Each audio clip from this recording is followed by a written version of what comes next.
The Jeff Wilson Show has turned into the Hot Take Sports Card Show. I'm kind of enjoying this. He comes out with something and we get to react to it. Fun times. Let's listen to what Jeff has to say. The haters are at it again, this time saying that I lost $1 million on sports cards and that sports card influencers are dying off. Unsurprisingly, nothing could be further from the truth. I'll debunk the $1 million claim later in the show, but first, let's talk about influencers. I find it fascinating that influencer has become a bad word to many. I believe the rise of influencers is the most democratic thing to ever happen in media and in sports cards. Let me explain. Media used to be controlled by large conglomerates. Voices were strictly limited to the few journalists who were lucky enough to get big corporate media jobs. Channels were limited and were controlled by the powerful. So influencers has become a bad word. I think this is actually really interesting, and I do agree with them with parts. I disagree with them maybe on a couple of things, but it is true when you think about it. If we go back a few years during kind of more or less a bullish market, a bull market, so to speak, everybody is happy. Everything is going great. Everything is moving up, whether it be your crypto, your sports cards, your stocks, or whatever it might be. And the Gary V's of the world are celebrated as guys that are getting into the sports card hobby. Hey, we're all the same. We're all having a good time. But now it's changed. More of a bear market, sentiment way down, macroeconomic stuff is hitting, and now the knives are out for influencers. And it is true. That used to be something that wasn't necessarily a bad word, and now it's just like it makes you nauseated. Me too. When I hear the word influencer, I hate that word. I actually saw a comment in my comment section where it was like, I like entertainers over influencers, and I like that as well. I mean, I think for all of us, we're providing information. We're trying to provide it in an entertaining way, maybe educate some. I think some people put more emphasis on education than entertainment, and that's fine. It's really all about whatever your style is. Now, Jeff mentions here, and one thing that I really agree with him a lot on, is YouTube has given the ability for anybody to be the news anchor. So it used to be it's Tom Brokaw, it's Dan Rather, and these guys report it to you, and this is what it is. Sports card, I mean, what was it? Your Beckett magazine was kind of your news, Sports Collectors Digest. You know, there was very limited outlets for sports card information. And now the internet has opened it up, and especially with YouTube, to where everybody can speak on it. And then, of course, you know, Google with blogs and different things, search engines. You can write, you can do video, you can do audio with a podcast. Everybody has a voice, and it just boils down to who is able to build an audience doing that. Now, the one thing that I think maybe Jeff misses, or something that maybe I disagree with him on, is I don't think that people have a problem with that part of it. I don't think people have a problem with there being more outlets, more people speaking on certain subjects and then being able to grow their audience. I think that people are they disagree with certain takes, or they don't like the person that is speaking, and then they take their shots, you know, at that person for whatever reason it might be. It might be something that they don't like about the way that they look. It might be something that they said that just kind of turns them off a little bit. This happens to me probably on a smaller scale from Jeff, just given my channel's about, 10% of the subscribers that his is, a little bit less than that. So I'm not going to have near as many haters, so to speak. He mentions haters in his video. If you have 250,000 subscribers on YouTube, you are bound to have some haters. It's surprising. It would be weird if there wasn't, you know. So the fact that we've got haters, so to speak, I mean, that's just part of the game. Myself and a lot of channels now do sports card news type stuff. You see it going back 3 years when I started my YouTube channel. Very few channels existed that were talking about hobby topics / news items. And now everybody's out there doing a podcast and a YouTube channel. And I don't think there's anything wrong with that. I spend a lot of time promoting other channels that have gotten into this, that are talking about a passion that they have, sports cards, collectible stuff. I watch quite a bit of it, so I really enjoy seeing a lot of different voices, different takes, different ways to present it. You've got the Jeff Wilsons that present it one way. You've got the Sports Card Radio twins that presented another way. And man, I wish that I had as much viewership as those two channels do. My sub count is close to Sports Card Radio, but man, their view count is quite a bit higher than mine. If only I had a twin to bounce jokes off of. Jeff makes comparison to nil money in college sports.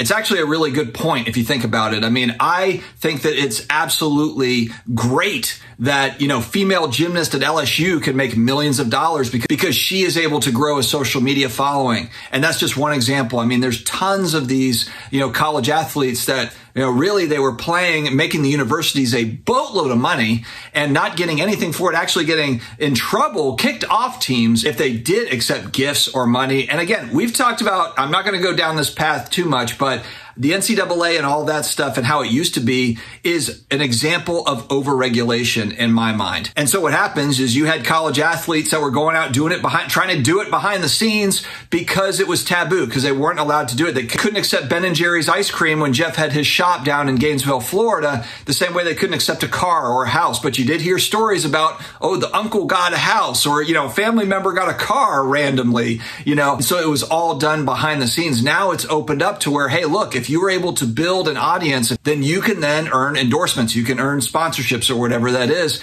I don't think that that's a bad thing, so I do agree with him there. Look at the news outlets now. You've got these huge anchors that are getting the boot from CNN and Fox and these different places, and a lot of them get paid tons of money for very little ratings in these cable TV networks. So if you're able to build a social media following organically, you've actually earned it, whereas some of these folks, they were able to just get a great job. Maybe they knew somebody that got them in at the network and blah, blah, blah, and they're the anchor. They worked their way up. They were a reporter. Now they're an anchor, whatever, and they've got a job. And I'm not saying that there's not on-air talent on cable television. Of course there is. But you see this all the time where you've got folks that are put up on a pedestal that have mainstream audience. Automatically, it's handed to them. And then once they're kicked off of that, then all of a sudden you just don't hear about them anymore. It is a lot harder to build it on your own and to grind your way up and get a job at one of those networks. Again, not to say there's not talent. Obviously there is in broadcasting. There's some really great talent,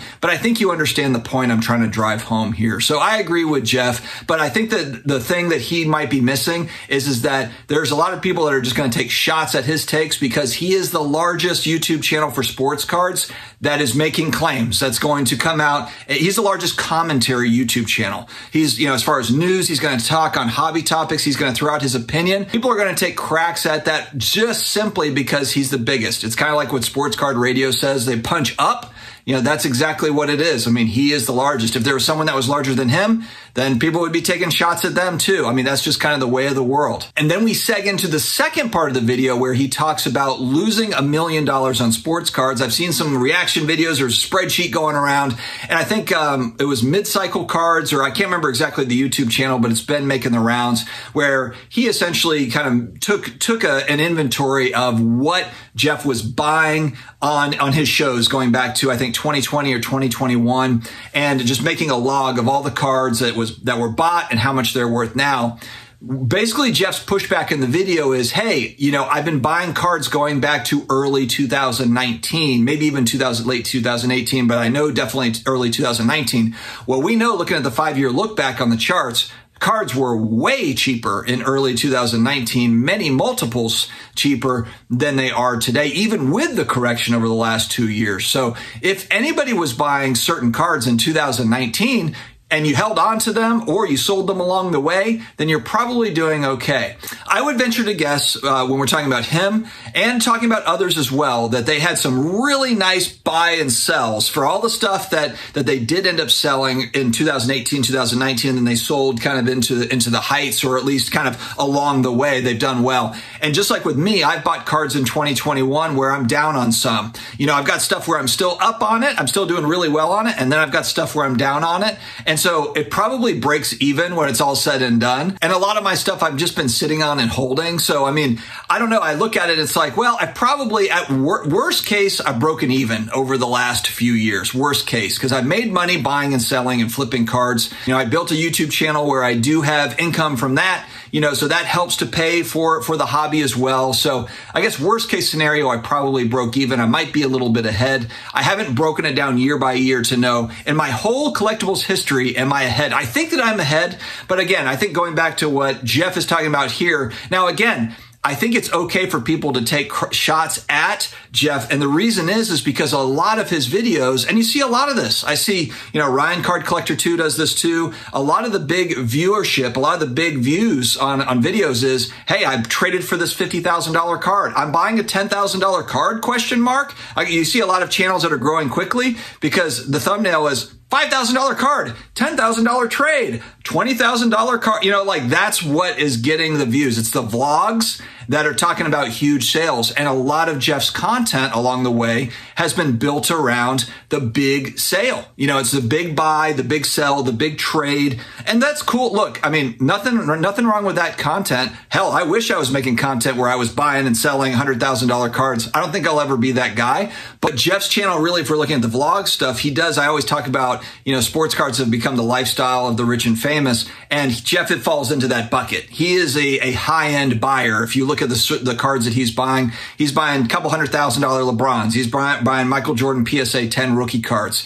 And so when you're putting your neck out on the line like that, then you are going to get people that are laughing at you, when you make a bad call. And that's going to be part of the game. And there are going to be more of those probably. And so while I do understand his pushback, and yes, the spreadsheet going around, it doesn't have all the data points. It doesn't have his sales that he had from stuff he bought in 2018 that he sold in 2021 or whatever, so there's a lot of missing data points. Hell, maybe he lost $5 million or maybe he made $10 million. You don't have all the sources there. So I think that it's fun though. It's all part of the content creation game. I had a guy make a video about me because I got the jab a couple years ago now that I was going to be gone essentially in 6 months, turned into a zombie. Look, people can make videos on whatever they want. You got to just laugh it off. It is what it is. Let me know your thoughts in the comments, guys. Stay healthy, stay awesome, and I will talk to you again later.